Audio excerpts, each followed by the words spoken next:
વડાપ્રધાન નરેન્દ્ર મોદીના 75મા જન્મદિનને અનુલક્ષી વિદ્યાનગરમાં એક અનોખી કલા પ્રદર્શની યોજાઈ। વિદ્યાનગર ફાઇન આર્ટ્સ કોલેજ ખાતે બે બહેનો રાધા અને રંજન દ્વારા કાવ્ય અને કલા ચિત્રના સંગમ સાથે આ વિશેષ કાર્યક્રમનું આયોજન કરવામાં આવ્યું હતું। આ પ્રદર્શનમાં વડાપ્રધાનના જીવન અને તેમના માતા સાથેના સંબંધોને દર્શાવતી 75 કલાકૃતિઓ પ્રદર્શિત કરવામાં આવી હતી। આ પ્રદર્શનનો મુખ્ય વિષય મા તે મા બીજા વગડાના વાહ હતો। આ થીમ હેઠળ રાધા અને રંજન દ્વારા વડાપ્રધાન મોદી અને તેમના સ્વર્ગસ્થ માતા હીરાબા વચ્ચેના અતૂટ પ્રેમ અને વાત્સલ્યના ચિત્રોને કાવ્યના માધ્યમથી રજૂ કરવામાં આવ્યા હતા। આ કલાત્મક પ્રસ્તુતિએ ઉપસ્થિત સૌ કોઈને પ્રભાવિત કર્યા હતા અને માતા પિતાના પવિત્ર સંબંધની ભાવનાને જીવંત કરી હતી। આ પ્રસંગે ઉપસ્થિત સાંસદ મિતેશ પટેલે આ પ્રયાસની સરાહના કરી હતી। તેમણે જણાવ્યું હતું કે કાવ્ય અને કલા ચિત્રના માધ્યમથી વડાપ્રધાનના જન્મદિનની ઉજવણી એ ખરા અર્થમાં નારી શક્તિનું દર્શન કરાવે છે।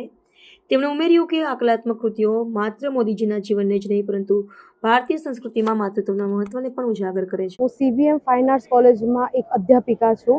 આજે મેં નરેન્દ્ર મોદી સાહેબના 75 વર્ષ જન્મદિન પર મેં એક આખું પેઇન્ટિંગ બનાવ્યું છે કે જેની અંદર અલગ કલર્સ છે, અલગ પેપરના મીડિયમ છે, જે આપણે પતંગના પેપરથી લઈને જે કોલેજના સ્ટુડન્ટ જે 400 GSMનું પેપર વાપરે છે એ બધા જ પેપરનો યુઝ કરી અને આખું પેઇન્ટિંગ પૂર્ણ કર્યું છે। મારા પેઇન્ટિંગની ખાસિયત એ છે કે જેવી રીતે મોદી સાહેબે અનેક ફિલ્ડમાં અનેક માધ્યમોમાં કામ કરે છે એવી જ રીતે મેં મારા આર્ટના ફિલ્ડમાં અલગ અલગ કલર્સ, અલગ અલગ પેપર અને જેટલા બને એટલા વેરિએશનમાં કામ કર્યું છે। એટલે મારું પેઇન્ટિંગ જોવા જઈશું તો એક આર્ટ પીસ તરીકે યુનિક લાગશે અને મારી એવી ઈચ્છા છે કે નરેન્દ્ર મોદી સાહેબ આ પેઇન્ટિંગને હું મારા હાથેથી એમને આપું અને મેં પેઇન્ટિંગની પાછળ શું મહેનત કરી છે, કેવી રીતે કર્યું છે, આની પાછળનું મારું કારણ શું છે એ હું એમને રૂબરૂમાં જણાવી શકું।